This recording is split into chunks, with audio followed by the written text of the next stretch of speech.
आज बीएसपी की राष्ट्रीय कार्यकारिणी की बैठक होगी। इस बैठक में बीएसपी सुप्रीमो मायावती मनमोहन सरकार को बाहर से समर्थन जारी रखने या फिर हाथ का साथ छोड़ने पर विचार कर सकती हैं।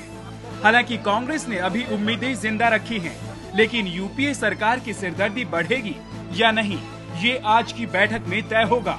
कल लखनऊ की रैली में मायावती ने अपने पत्ते नहीं खोले थे।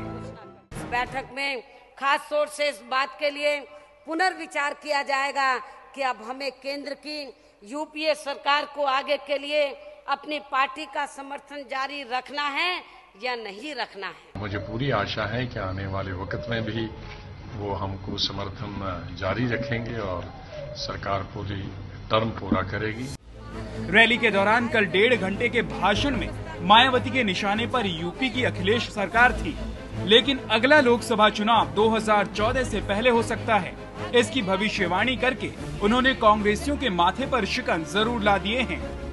ऐसा हमारी पार्टी को जरूर लगता है कि इस बार देश में लोकसभा के आम चुनाव समय से पहले भी जरूर हो सकते हैं। हर राजनीतिक दल अपने कार्यकर्ताओं से कहते हैं हम चुनाव के लिए तैयार हैं और चुनाव पहले भी हो सकते हैं, जिससे कि उन कार्यकर्ताओं में शिथिलता न हो। ये एक रणनीति का हिस्सा होता है और उसी रणनीति के तहत उन्होंने इस बात को कहा है।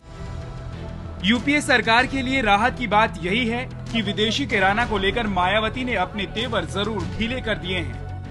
एफडीआई की नीति लागू करने से यहाँ के किसानों व छोटे छोटे कारोबार में लगे लोगों तथा यहाँ की आम जनता के हितों के साथ साथ अपने देश की भी अर्थव्यवस्था में काफी कुछ सुधार आ जाता है, तो फिर हमारी पार्टी आगे चलकर इसका जरूर स्वागत करेगी। लेकिन आज अगर मायावती कांग्रेस की उम्मीदों को तोड़ते हुए समर्थन वापसी का कड़ा फैसला लेती है, तो मनमोहन सरकार का अंकगणित क्या होगा, उस पर एक नजर डाल लेते हैं।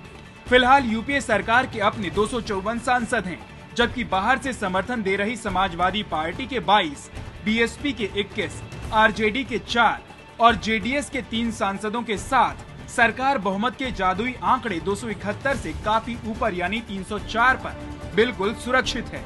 अब इसमें से अगर मायावती अलग होती हैं, तो ये आंकड़ा हो जाएगा 283 का, यानी सरकार रहेगी तो बहुमत में ही, लेकिन मुलायम और ताकतवर हो जाएंगे। ऐसे में मुलायम का कद सरकार में काफी बढ़ जाएगा, जो मुलायम की सख्त विरोधी मायावती की राजनीतिक सेहत के लिए ठीक नहीं होगा। जाहिर है मायावती ऐसा कतई नहीं चाहेंगी। इसका मतलब तो यही लगता है कि मायावती सरकार से समर्थन वापस लेने से पहले कई बार सोचेंगी। मायावती के सामने एक और बड़ी चुनौती भी है और वो है आय से अधिक संपत्ति का केस।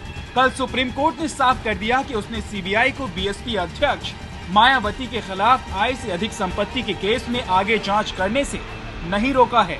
सुप्रीम कोर्ट ने कहा है कि हमने कभी ऐसा नहीं कहा था कि सीबीआई को इस केस में जांच करने का अधिकार नहीं है। सीबीआई आय से ज्यादा संपत्ति के केस में आगे जांच करने के लिए स्वतंत्र है, लेकिन इसके लिए उसे राज्य सरकार से इजाजत लेनी होगी।